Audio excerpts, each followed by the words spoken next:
নমস্কার। দৃশ্যকল্পে আপনাকে স্বাগত। সকলে নিশ্চয়ই ভালো আছেন। আমি পলাশ মুখোপাধ্যায় চলে এসেছি যাওয়া এবং খাওয়ার নতুন আরও একটি পর্ব নিয়ে। পড়শি রাজ্যে পলাশ দেখতে আজ আমরা রয়েছি বিহারের শিমুলতলায়। গতকালই আমরা এসে পৌঁছেছি এখানে। এই আমাদের রিসর্ট। আজকের বেড়ানো এখান থেকে শুরু করা যাক। সাত সকালে আমি বরং একটু রিসর্টটাই ঘুরিয়ে দেখাই আপনাদের। আগেই বলেছি, শিমুলতলা একসময় বাঙালি বাবুদের ছুটি কাটানোর ঠিকানা ছিল। নামি অনামি অসংখ্য বাঙালি এখানে বাড়ি বানিয়েছিলেন, যেখানে সপরিবারে বা সবান্ধবে তারা বছরের একটা সময় এসে বসবাস করতেন। এখানকার খাঁটি খাবার দাবার, সুন্দর জল হাওয়া তাদের আকর্ষণ করত। এই যে আমাদের থাকার জায়গা, এই আরাধনা রিসর্টটিও ছিল তেমনই এক বাঙালির বাড়ি। পরে তা হাত বদল হয়ে এই রিসর্ট হয়েছে। এমনিতে বেশ পরিচ্ছন্ন সাজানো রিসর্টটি খারাপ নয়, কিন্তু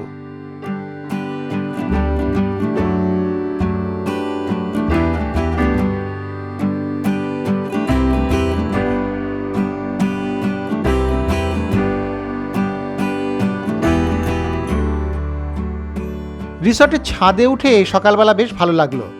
চারপাশে একটা সুন্দর গ্রাম্য পরিবেশ, দূরে পাহাড়ের সারি, কাছেই শিমুলতলা স্টেশন। ছাদ থেকেই দেখতে পেলাম পাশে একটা ছোটখাটো পলাশ বাগান। সুন্দর ফুলে ভরে আছে গাছগুলি। মনে হলো এই সকালবেলা একটু পলাশ বাগান থেকে ঘুরে এলে কেমন হয়।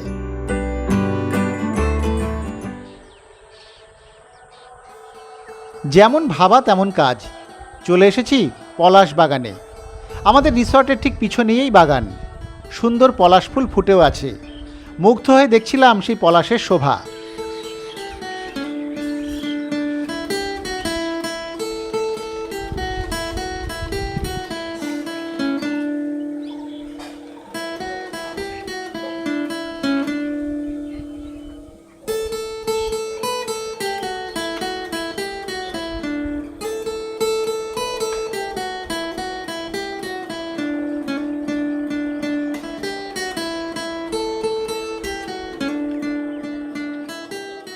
পলাশবন থেকে নজরে আসছিল দূরে একটা দালান বাড়ি।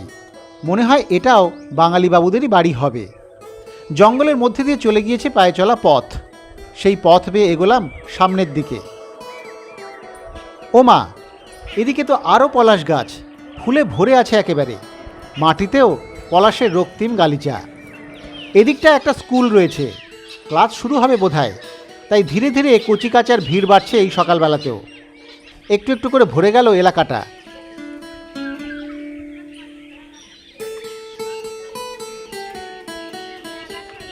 কয়েকজন খুদে পলাশ কুড়োতে ব্যস্ত। কি সুন্দর ছবি। সকালটা খুব মনের মতো করে শুরু হলো আজ। এদিকে দেখলাম সবই পুরনো আমলের বাঙালি বাবুদের বাড়ি। স্কুল বাড়িটিও এককালে তাই ছিল বোধহয়। তার আশপাশেও বিভিন্ন বাড়ি দেখলেই বোঝা যায় সেগুলি এখন অনেকটাই অবহেলিত। এখানে বহু বিখ্যাত ব্যক্তির বাড়ি ছিল একসময়ে। মার্টিন রেলের মালিক আর.এন. মুখার্জির বাড়ি ছিল এখানেই। স্টেশনের কাছে রেলপুকুরের কাছে ছিল লর্ড এস.পি. সিনহার বাড়ি। নিউ থিয়েটার্সের প্রতিষ্ঠাতা বি.এন. সরকারের বাড়িও এখানেই ছিল। বিচারপতি তথা প্রাক্তন রাজ্যপাল শ্যামল সেনের বাড়ি ছিল এখানে। এছাড়া শিমুলতলায় আরও আছে ভুতুড়ে বাড়ি হিসেবে পরিচিত দুলারি ভবন, যশোদা ভবন, যার আগের নাম ছিল দ্রৌপদী ধাম, কলকাতা হাইকোর্টের প্রাক্তন অ্যাডভোকেট পি.সি. চন্দ্রর বাড়ি, ঘোষ পরিবারের স্বাস্থ্য কুটির, সুরেন্দ্রনাথ বন্দ্যোপাধ্যায়ের মা হাউস, নির্বাক চলচ্চিত্র দেবদাসের পরিচালক নরেশ মিত্রের বাড়ি, যা এখন রিজার্ভ ব্যাংকের এমপ্লয়িজ কোঅপারেটিভের হলিডে হোম, ইত্যাদি ইত্যাদি।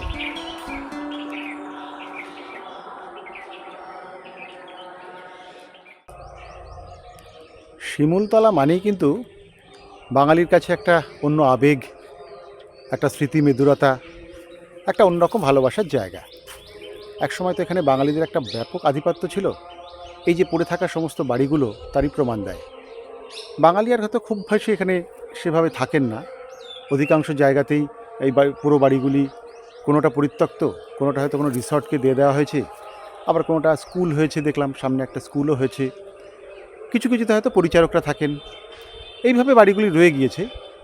কিন্তু রয়ে গিয়েছে সেই স্মৃতিগুলো। একসময় তো বাঙালির পশ্চিমে যাওয়া, তার মধ্যে একটা অন্যতম বড় গন্তব্য ছিল এই শিমুলতলা। আমাদের পূর্বপুরুষরাও হয়তো এখানে আসতেন একটা সময়ে। আজকে আমরাও এসে খুব ভালো লাগছে। সকালবেলাটা শুরু হলো এই শিমুলতলার এই স্মৃতিমেদুর এই জায়গাগুলোকে দিয়ে। বাড়িগুলোকে দেখলে একটু কষ্টও হয়। এত সুন্দর সুন্দর বাড়ি, এত বড় বড় বাড়ি, সেগুলো প্রায় অযত্নেই পড়ে আছে, অরক্ষিত পড়ে আছে। কিন্তু তা সত্ত্বেও শিমুলতলা এখনও তার সেই গন্ধটা রয়ে গিয়েছে, সেই বাঙালির গন্ধ। এখন ওরা আমাদের দেখলে বাঙালি বাবুই বলে ডাকেন, আমি দেখলাম। সব মিলিয়ে খারাপ নয়। শিমুলতলা ভ্রমণ শুরু হচ্ছে আমাদের আজকে সকাল থেকে, ভালো। এবার আমরা রিসর্টে ফিরে, রিসর্টের পেছনেই আমরা যেখানে আছি, আরাধনা রিসর্টের পেছনেই হচ্ছে এই জায়গাগুলি, সব বাঙালিদের বাড়ি পরপর রয়েছে এখানে। তো সেই জায়গাগুলি দেখে, পলাশবন দেখে এবার বেরোনোর পালা শিমুলতলার অন্য গন্তব্য দেখায়। তাহলে চলুন আমরা যাই তাহলে।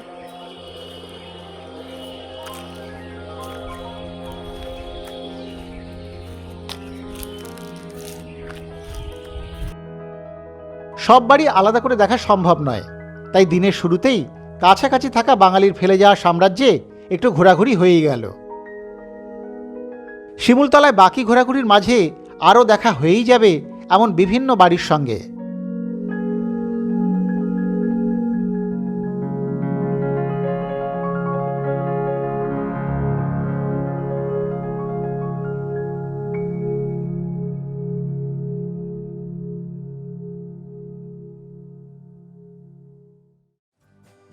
প্রাতরাশ সেরে বেরিয়ে পড়েছি আমরা। সামনেই শিমুলতলা রেল স্টেশন।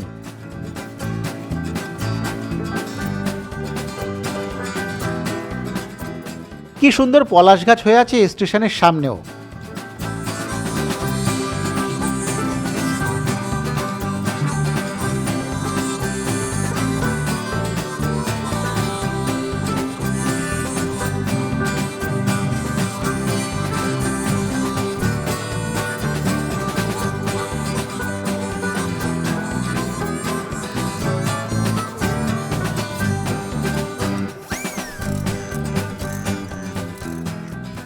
স্টেশনকে পাশ কাটিয়ে এবার চলেছি শিমুলতলার সুন্দর পথ বেয়ে।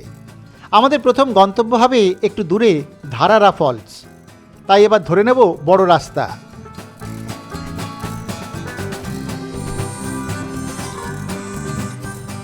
ধরে নিয়েছি বড় রাস্তা, তবে শিমুলতলা এলাকাতে বড় রাস্তাটিও বেশ ছোট বা সরু। দুটি গাড়ি পাশাপাশি যাওয়ার জায়গা পাওয়াই মুশকিল। এর মধ্যে বাজার এবং তার উপর একটি ধর্মীয় অনুষ্ঠানের কারণে এখানে গাড়ি নিয়ে চলাই এখন খুব মুশকিল। যাওয়ার পথেও আশপাশে নজরে আসছে আরও অনেক বাঙালি বাবুদের বাড়ি। শহর ছাড়াতে অবশ্য অন্যরকম ছবি। অনেকেই বলেন বিহারের মিনি সিমলা নাকি এই শিমুলতলা। কথায় বলে টিলা টিলা শিমুলতলায় ভিলা ভিলা বাড়ি। পাহাড়, প্রকৃতি, জলবায়ুর আকর্ষণে বাঙালি ছুটে আসতো এই শিমুলতলাতেই। একসময় বাংলা সিনেমার শুটিং স্পট ছিল এই শিমুলতলা। সত্যজিৎ রায়ের মহাপুরুষ, তরুণ মজুমদারের দাদার কীর্তি, ভালোবাসা ভালোবাসা ইত্যাদি চলচ্চিত্রের আউটডোর শুটিংয়ের জায়গা এই শিমুলতলাই। রাস্তার ধারে মাঝে মধ্যেই চোখে পড়ছে অসাধারণ পলাশের শোভা। সত্যি এই পথের সৌন্দর্যই আলাদা।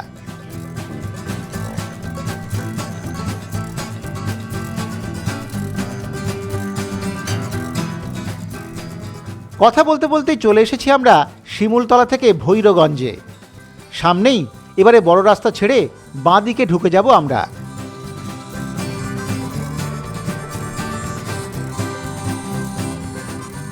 ঢুকে গেলাম ধারারা ফলসে যাওয়ার রাস্তায়। গ্রামের পথ, তবে খুব খারাপ নয়।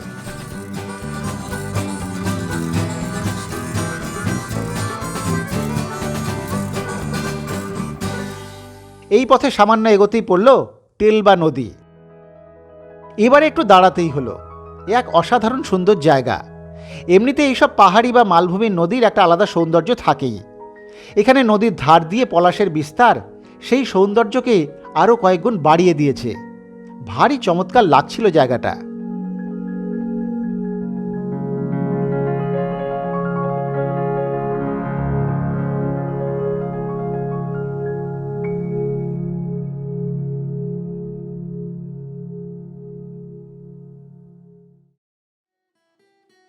টেলবা সেতু থেকে আবার রওনা দিলাম আমরা।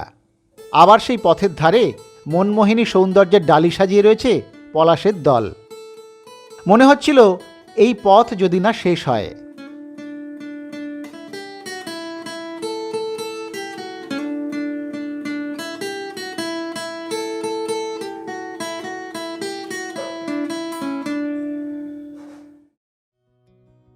চলে এসেছি ধারারা ফলসে।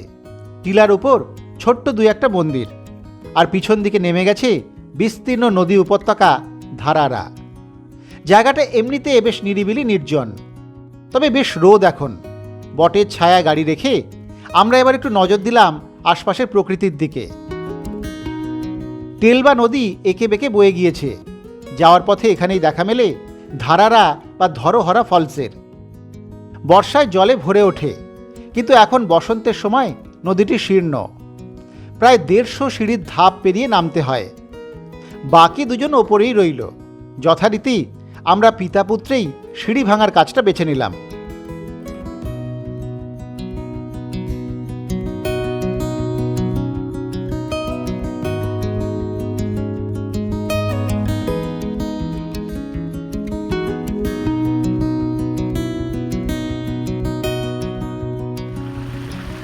নিচে নামতেই চোখে পড়ে তীর তীর করে বয়ে চলেছে ধারারা, আর তার মাঝে ইতিউতি পড়ে আছে বড় বড় পাথর। আপাতত কেউ কোথাও নেই। আশপাশের উঁচু পাথুরে নদীখাত একটা বেশ গুরুগম্ভীর পরিবেশের জন্ম দিয়েছে। এখানেও দু একটা পলাশের দেখা মিলছে বটে।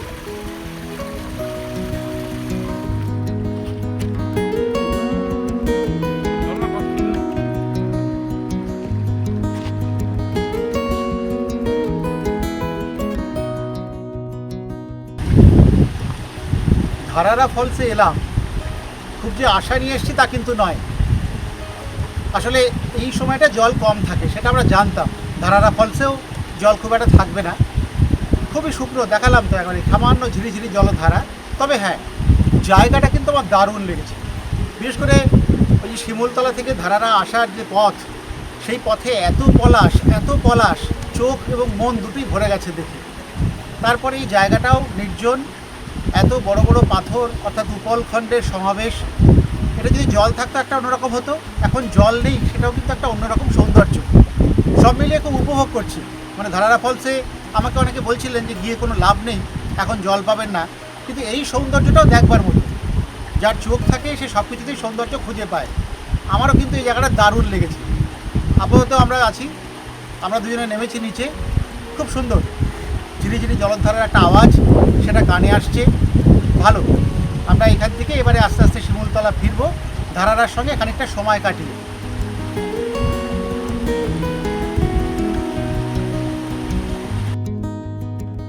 আরও খানিক সময় দুজনে রইলাম ধারারার বুকে। চমৎকার লাগছিল।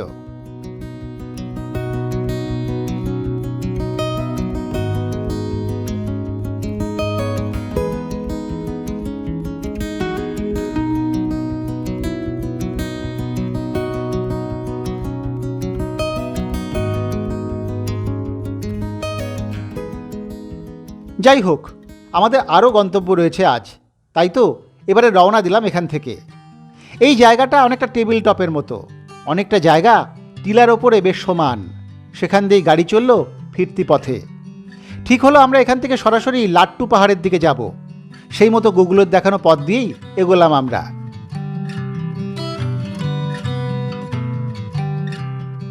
গ্রাম্য পথ, চারপাশে কখনো ধুধু প্রান্তর, আবার কখনো সবুজের বিস্তার। এই পথের অপরূপ সৌন্দর্য দেখতে দেখতে এগোচ্ছি আমরা। আসলে আমাদের পরিকল্পনা ছিল সকালের দিকটা ধারারা দেখে দুপুরে রিসর্টে ফিরে যাব, আবার বিকেলে লাট্টু পাহাড় বা রাজবাড়ির দিকে আসব। কিন্তু এই বিশেষ ধর্মীয় অনুষ্ঠান বা মেলার জন্য যাতায়াত করাই খুব মুশকিল, বিশেষ করে বিকেলের দিকে। তাই ঠিক হলো আমরা লাট্টু পাহাড় এবং রাজবাড়ি এসব দেখে একেবারেই রিসর্টে ঢুকব। এদিকে আর বিকেলে আসবো না।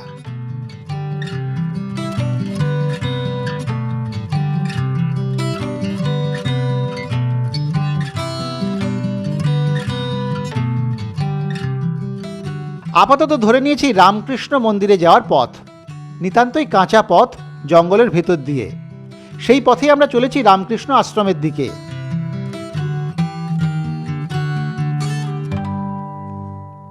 তবে তার খোঁজ পাই খুব মুশকিল। একে ওকে জিজ্ঞাসা করে অবশেষে খোঁজ মিলল সেই আশ্রমের। সামনে একটা পলাশ বন, তার ঠিক বিপরীতে এই রামকৃষ্ণ আশ্রম। চেনা না থাকলে এখানে যে আশ্রম বলে কিছু আছে তা বোঝাই মুশকিল। অত্যন্ত জীর্ণ দশা এই আশ্রমের। আমার দেখা সবচেয়ে জীর্ণ আশ্রম বোধহয় এটি। এক মহিলা এই আশ্রমের এখন দেখাশোনা করেন। তবে জীর্ণ হলেও আশ্রমের পরিবেশটি অসাধারণ, প্রচুর গাছপালায় ছাওয়া। এই মঠে বা আশ্রমে আপাতত একটি মাতৃ মন্দির এবং তার সামনে একটি নাটমঞ্চ রয়েছে। চলুন একবার মন্দিরটা দেখে নিই। খুবই ছিমছাম মন্দির।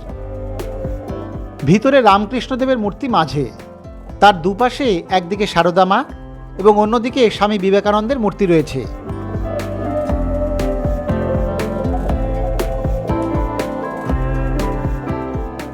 আশ্রমে দু একটি গরু আছে।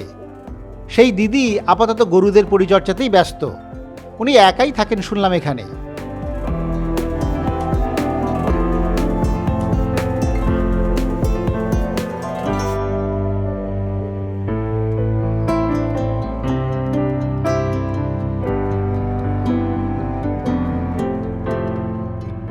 আমরা আরও একটু ঘুরে ঘুরে দেখছিলাম ফাঁকা নির্জন এই আশ্রমটি।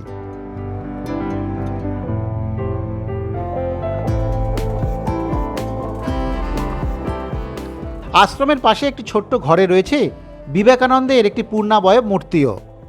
কোনো বৈভব নেই, নেই পরিপাটি, তবুও আমার এই আশ্রম চত্বরটি বেশ ভালো লাগলো।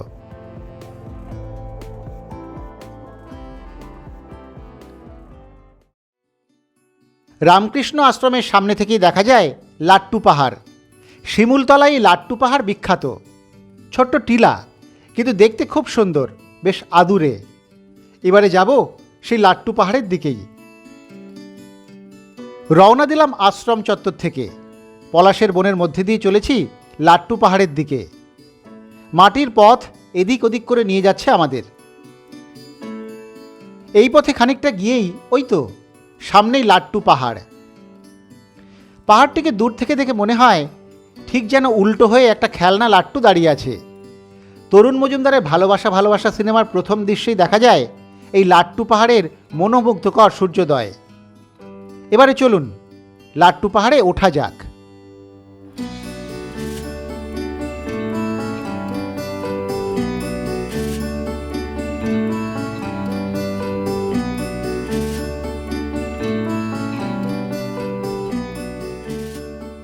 সিঁড়ি আছে দেখলাম, সেই সিঁড়ি বেয়েই শুরু হলো পাহাড় চড়া। রোদ বেশ ভালোই, তাই পাহাড়ে উঠতে একটু কষ্ট হচ্ছিলই। সকলে একটু থেমে থেমে উঠছিলাম, মাঝে মধ্যে ছবি তোলা হচ্ছিল। এবারে অবশ্য পিতা পুত্রের সঙ্গে মাতাও যোগ দিয়েছেন।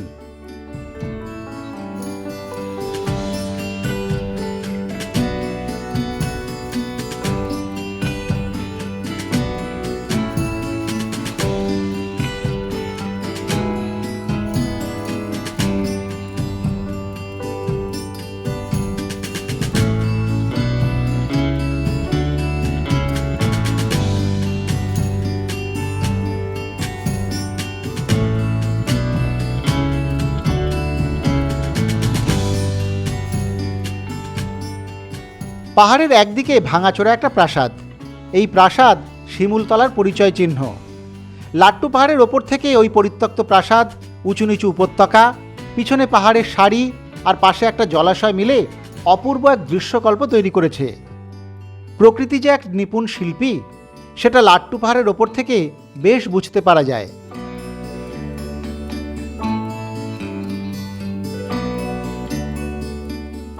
কম বেশি 1000 ফুট উঁচু এই পাহাড়ের মাথায় সিঁড়ি বেয়ে উঠে চোখে পড়ল একটা সাদামাটা মন্দির। এটা শিবের মন্দির।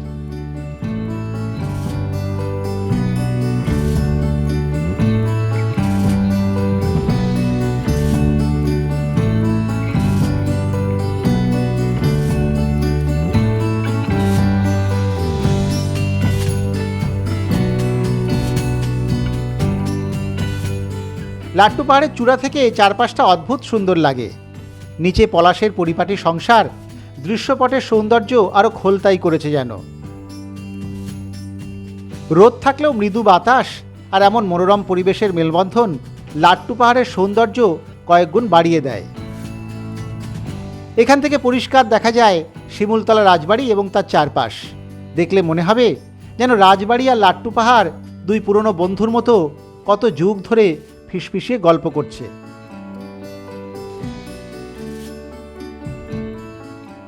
এবারে নামা যাক। মা ছেলে নামা তো শুরু করে দিয়েছে দেখলাম।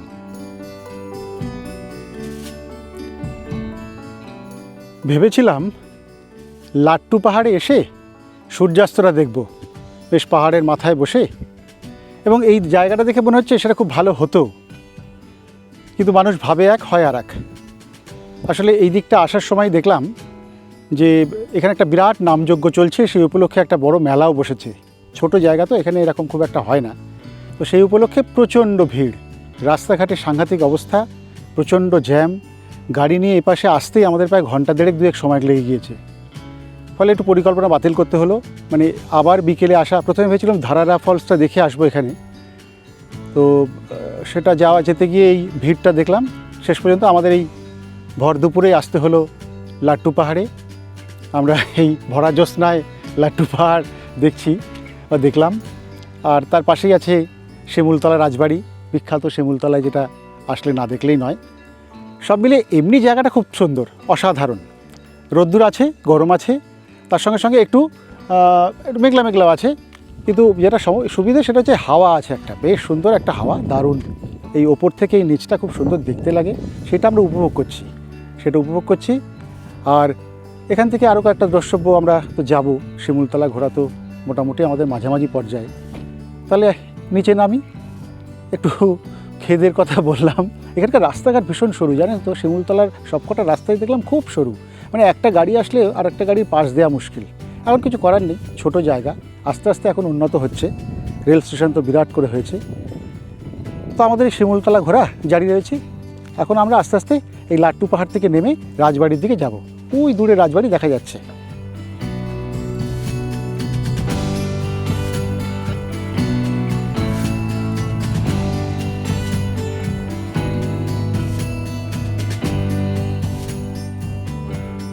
নেমে এসেছি লাট্টু পাহাড়ের নিচে। এমন ছোটোখাটো পাহাড় আমার বেশ ভালোই লাগে। ওপরে উঠে একটা পাহাড় চূড়া জয়ের আত্মশ্লাঘা সহজেই অনুভব করা যায়।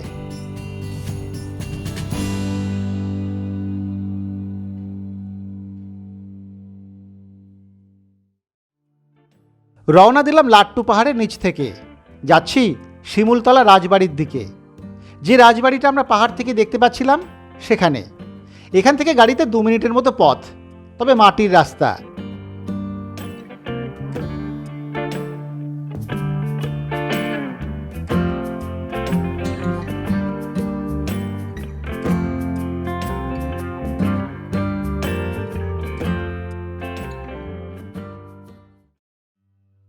লাট্টু পাহাড় থেকে প্রায় 1 কিলোমিটার দূরে রয়েছে নলডাঙ্গা রাজবাড়ির ধ্বংসাবশেষ। এটি শিমুলতলা রাজবাড়ি বা রানীকোঠি বলেও পরিচিত। এই বাড়ির বয়স 150 বছরও নয়। যারা বিহারের শিমুলতলা বেড়াতে যান তাদের কাছেই ভগ্নপ্রায় রাজবাড়ি বেশ কৌতূহলের সৃষ্টি করে। তবে দুর্গেশগড়ের গুপ্তধন সিনেমার ক্লাইম্যাক্স এই বাড়িতেই শুটিং হয়েছিল বলে অনেকেই তা চিনতে পেরে যাবেন। আগে বিশাল প্রাঙ্গণের চারপাশে প্রাচীর দিয়ে ঘেরা থাকলেও এখন তা ধূলিসাৎ হয়ে গিয়েছে। চোরেরা ছাদ থেকে কাঠের কড়িবর্গা খুলে নিয়ে যায়, তার ফলে ছাদও ধসে পড়েছে। প্রতিটি জানালা দরজাও নিয়ে গেছে চোরের দল। সামনের এই সিঁড়িটি এই রাজবাড়ির এখন মূল দ্রষ্টব্য। আসুন এই রাজবাড়ি দেখতে দেখতেই এর সম্পর্কে একটু জেনে নেওয়া যাক। বর্তমান বাংলাদেশের নাটোর জেলার অন্তর্গত নলডাঙ্গা এখন একটি উপজেলা। সেই নলডাঙ্গার সঙ্গে এই রাজবাড়ির একটা সম্পর্ক আছে। নলডাঙ্গাতে রাজবংশ স্থাপিত হয়েছিল মাত্র 500 বছর আগে। সেখানকার জমিদার রাজা রামশঙ্কর মারা যান 1812 সালের 9 নভেম্বর, আর তার চিতায় সহমরণে যান রানী রাধামণি। তাদেরই সেই নলডাঙ্গার বিখ্যাত রাজবংশের শেষ রাজা ছিলেন ইন্দ্রভূষণের পুত্র প্রমথভূষণ দেবরায় বাহাদুর। প্রমথভূষণের বাবা ইন্দ্রভূষণ যখন মারা যান তখন তিনি নাবালক, বয়স মাত্র 11.5 বছর। ব্রিটিশ কালেক্টর তার সম্পত্তির দেখভাল করতেন এবং রাজাকে কলকাতার মানিকতলার ওয়ার্ড ইনস্টিটিউশনে লেখাপড়ার জন্য ভর্তি করে দেন। তারই মধ্যে তার ঠাকুমা গভর্নমেন্টের অনুমতি নিয়ে প্রমথভূষণের বিয়েও দিলেন। তখন প্রমথভূষণের বয়স 14.5 বছর। 1879 সালের ডিসেম্বর মাসে তিনি সাবালক হলে জমিদারি হাতে পান। বেশ বিদ্বান মানুষ ছিলেন তিনি।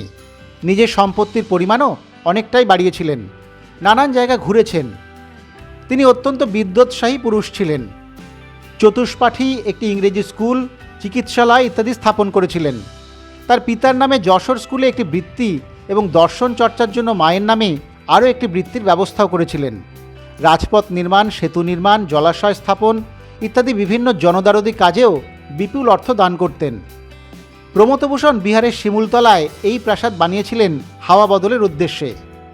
এইসব প্রাসাদ রক্ষণাবেক্ষণে যা খরচ তা ব্যয় করার সামর্থ্য না থাকার কারণেই এই প্রাসাদগুলি পরবর্তীতে বংশধরদের দ্বারা পরিত্যক্ত হয়। তবে এই রাজবাড়ির সঙ্গে জড়িয়ে আছে ভারতবর্ষের স্বাধীনতা আন্দোলনের বেশ কিছু অধ্যায়। একসময় এই বাড়িতে যাতায়াত ছিল পণ্ডিত মতিলাল নেহেরুর। এই বাড়িতে বসেই ঠিক হয়েছে বিভিন্ন আন্দোলনের রূপরেখা। অনেক বিপ্লবীদের সঙ্গে গোপন মিটিংও হয়েছে এখানে। আজ এমন এক ঐতিহাসিক গুরুত্ব বহনকারী বাড়ির প্রতি সরকারের ঔদাসীন্য দেখলে কষ্ট হয় বই কি।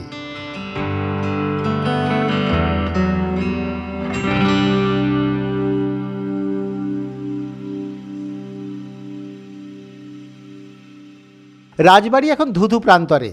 রাজবাড়ির অদূরে রয়েছে একটি জলাশয়। পাহাড়ের ওপর থেকে সেটি দেখতে দারুণ লাগছিল। এবারে আমরা যাচ্ছি সেই জলাশয়ের কাছে। তবে কাছাকাছি গিয়ে অতটা ভালো লাগলো না। এদিকটা তো নির্জন বটেই, তবে হ্যাঁ, এই ধুধু প্রান্তরে একটা টিউবওয়েল দেখতে পেয়ে আমাদের সকলেই প্রায় ঝাঁপিয়ে পড়ল। উদ্দেশ্য একটু গায়ে মাথায় ঠান্ডা জল দেওয়া। সত্যি এই গরমে সকলেই একটু টিউবওয়েলের ঠান্ডা জল গায়ে মাথায় দিয়ে বেশ আরাম পেল।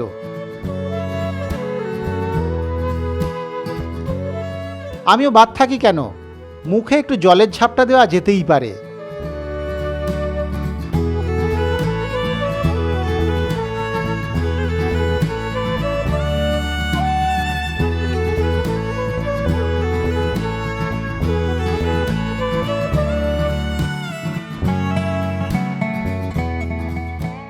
সঙ্গে নেওয়া হয়েছিল দই।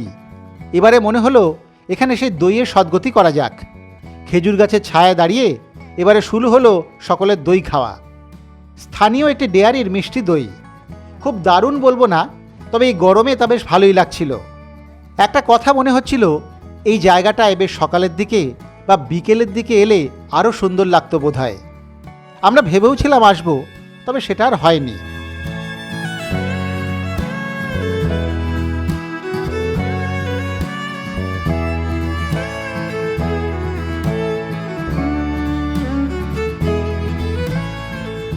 এবারে রওনা দিলাম রাজবাড়ি চত্বর থেকে। প্রায় 3টে মতো বাজে। আমাদের মধ্যাহ্নভোজন বলা আছে রিসর্টেই। তাছাড়া একটু পর থেকেই এদিকটা দিয়ে চলাচল করাই দুষ্কর হয়ে যাবে প্রচুর মানুষের ভিড়ে। ভিড় বাড়ার আগেই আমাদের চলে যেতে হবে রিসর্টের দিকে।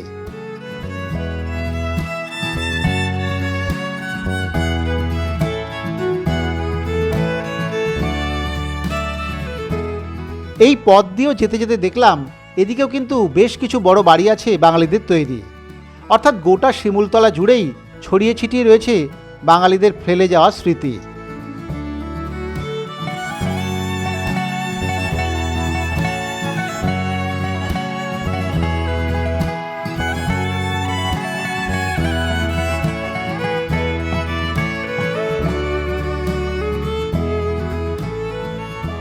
চলে এসেছি রিসর্টে। আজ আমরা সন্ধ্যের দিকে একটু আশপাশে ঘোরাঘুরি করব। কাল সকালে আবার আপনাদের সঙ্গে দেখা হবে।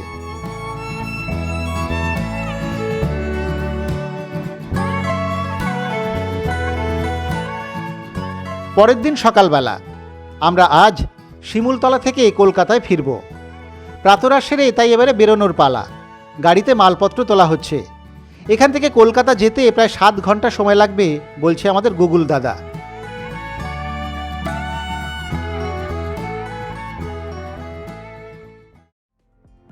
রওনা দিয়েছি আমরা। ঠিক হয়েছে, হাতে অনেকটা সময় নিয়ে ধীরে সুস্থেই যাওয়া হবে। তবে যাওয়ার আগে একটু শিমুলতলা বাজারে দাঁড়াবো আমরা। এখানে গুপ্তার মিষ্টি খুব বিখ্যাত, সেটা কিন্তু খাওয়া হয়নি আমাদের। মেলার চাপে সন্ধ্যের সময় এদিকে আসাই এখন খুব মুশকিল।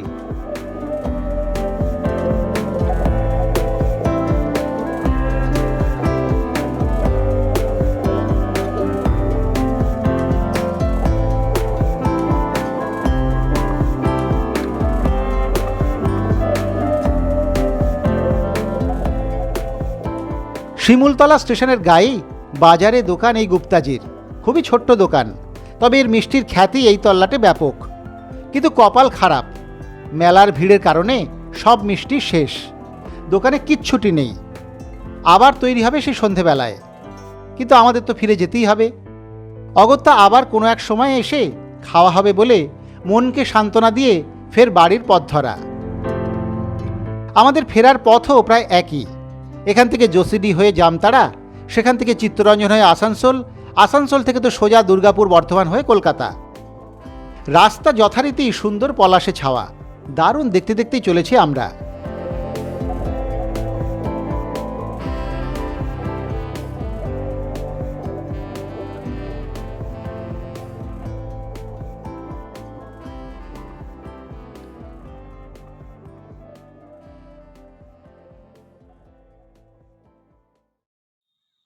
প্রায় ঘণ্টাখানেক যাওয়ার পর হঠাৎ দেখি পথের পাশেই বিরাট এক পলাশ বন। সকলে হৈ হৈ করে ওঠায় গাড়িকে ফের আবার মেঠো পথে নামিয়ে দিলাম। যাওয়ার আগে আরও একটু পলাশের দর্শন পাওয়া আর কি। পলাশ বনের মধ্যে মাটির পথ বেয়ে চলেছে গাড়ি।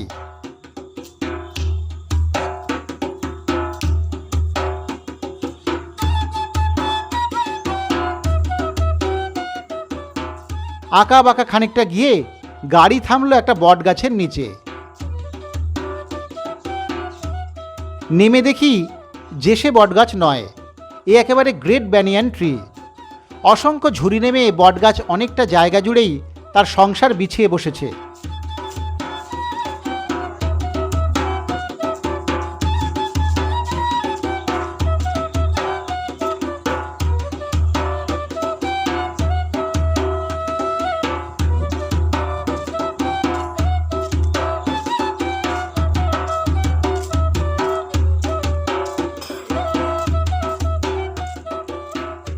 বটগাছের নিচে একটা মন্দিরও আছে, আছে হনুমানের দলও। সব মিলে জায়গাটা কিন্তু বেশ ভালো। বটের ছায়ায় খানিক জিরিয়ে নিচ্ছিলাম আমরা সকলেই।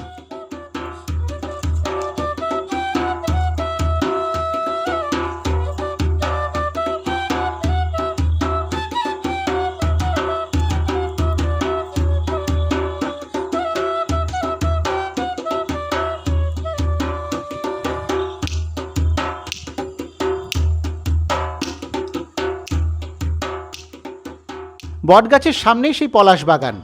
মনে হলো চলে যাওয়ার আগে আরেকটু পলাশের দর্শন সেরেই নি। ফের ঢুকে পড়লাম পলাশের জঙ্গলে। এদিকে বেশ বড় বড় পলাশের গাছ, সামনে ছোট্ট একটা পুকুর, তার পাড়েও পলাশ।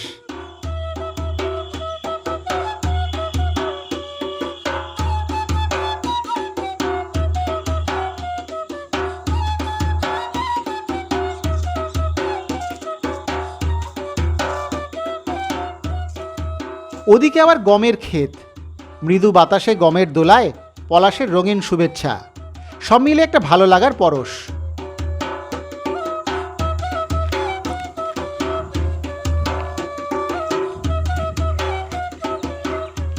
এই সফরের মুখ্য উদ্দেশ্য ছিল পলাশ দেখা। পলাশ তো আমরা চেটে পুটে দেখেছি একদম, মানে সে কত রকমভাবে দেখা যায়। কিন্তু শেষবেলা এই যাওয়ার পথে এই পলাশ বাগানটা দেখে থমকে গেলাম। সাথে ছিল উপরি পাওনা হিসেবে এই বট গাছটা, বিশাল একটা বট গাছ। সেই বট গাছ এবং তার পাশেই হচ্ছে এই পলাশ বাগান। সেটা কিন্তু দারুণ। মিষ্টিটা খাওয়া হয়নি আজকে আর শিমুলতলাতে, জানেন তো ওদের ওই মেলার জন্য সমস্ত মিষ্টি শেষ হয়ে গিয়েছে। কিন্তু এই শেষ পাতে এই পলাশ বনটা দেখে মনটা একদম তৃপ্ত হয়ে গেল, মনটা খুশি খুশি হয়ে গেল। এটাকে অনেকটা মধুরানোর সময়পথ বলা যেতেই পারে। আমরা এখন ফিরবো কলকাতার পথে আমরা, কিন্তু পলাশ দেখতে এসে একদম পলাশ দিয়ে শেষ করাটাই মনে হলো সবচেয়ে সমীচীন কাজ হবে। আমরা এখন পলাশ দেখে এই পলাশ বাগান থেকে এবার সোজা রওনা দেবো। কলকাতা যেতে অনেকটা সময় লাগবে আমাদের আজকে, তাহলে রওনা দিয়ে দিই পলাশটা দেখার পরে।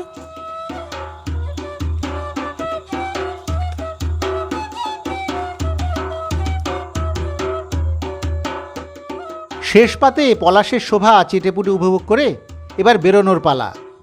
আরও একবার মনে হলো গাড়ি না থাকলে তো এই জায়গাটাও দেখাই হতো না। রওনা দিলাম এখান থেকে, এবারে সোজা কলকাতার দিকে। মাঝপথে কোথাও মধ্যাহ্নভোজন সেরে নেব আমরা। এবারে যেতে যেতে বলি শিমুলতলায় আসা যাওয়ার ব্যাপারে। কলকাতা থেকে 2-3টি ট্রেন সরাসরি শিমুলতলায় আসে। তাদের মধ্যে হাওড়া মোকামা এক্সপ্রেস সবচেয়ে জনপ্রিয়। এছাড়া বিভিন্ন ট্রেনে যোশীডি এসেও সেখান থেকেও গাড়ি বা অটো ভাড়া করে শিমুলতলায় যাওয়া যায়। কলকাতা থেকে সরাসরি গাড়ি বা বাইকে এলে তো আমার দেখানো পথেই আসতে পারেন। থাকার জন্য শিমুলতলায় হোটেল বা রিসর্ট খুব বেশি নেই, 2-3টি আছে। তবে পুরনো বাড়ি অনেক ক্ষেত্রেই ভাড়া দেওয়া হয়, সেখানেও অনেকেই থাকেন। সব সুবিধে না থাকলেও একটু অন্য রকমের পরিবেশে থাকার মজা নিতে পারেন এই বাড়িগুলিতে থাকলে। খাওয়া দাওয়ার জন্য শিমুলতলায় খুব বড় হোটেল বা রেস্টুরেন্ট কিন্তু নেই। ও হ্যাঁ, এই রিসর্টগুলির রেস্টুরেন্ট আছে, সেখানে অবশ্য খাওয়া দাওয়া করা যায়। ছোটোখাটো হোটেল মিলে যাবে, সেখানেও খেতেই পারেন। বাঙালির দীর্ঘদিনের গন্তব্য শিমুলতলা, তাই এখানে ঘুরলে মনেই হয় না বাংলার বাইরে আছি। বাংলাতেই দিব্যি কথা বলা যায় প্রায় সকলের সঙ্গেই। এই গোটা সফরটা আমাদের দারুণ লেগেছে। গাড়িতে আসায় আমরা নিজেদের মতো করে অনেক জায়গা দেখতে পেয়েছি, নতুন নতুন জায়গা ঘুরতেও পেরেছি। একরাশ আনন্দ এবং ভালো লাগা নিয়ে কলকাতায় ফিরছি সকলে। আজ তাহলে এখানেই শেষ করি। আবার ফিরে আসবো সামনের বুধবারে যাওয়া এবং খাওয়ার নতুন এবং দুর্দান্ত একটি পর্ব নিয়ে। যে পর্বে থাকবে কলকাতার খুব কাছেই সূর্যমুখীর দেশে একটা দারুণ ভ্রমণ, আর সেই সঙ্গে একটা অদ্ভুত ঘোড়া দৌড়ের মেলাও। দেখতে ভুলবেন না। ততক্ষণ সকলে ভালো থাকুন, সুস্থ থাকুন। এভাবেই দেখতে থাকুন দৃশ্যকল্পের চ্যানেল ও যাওয়া এবং খাওয়া।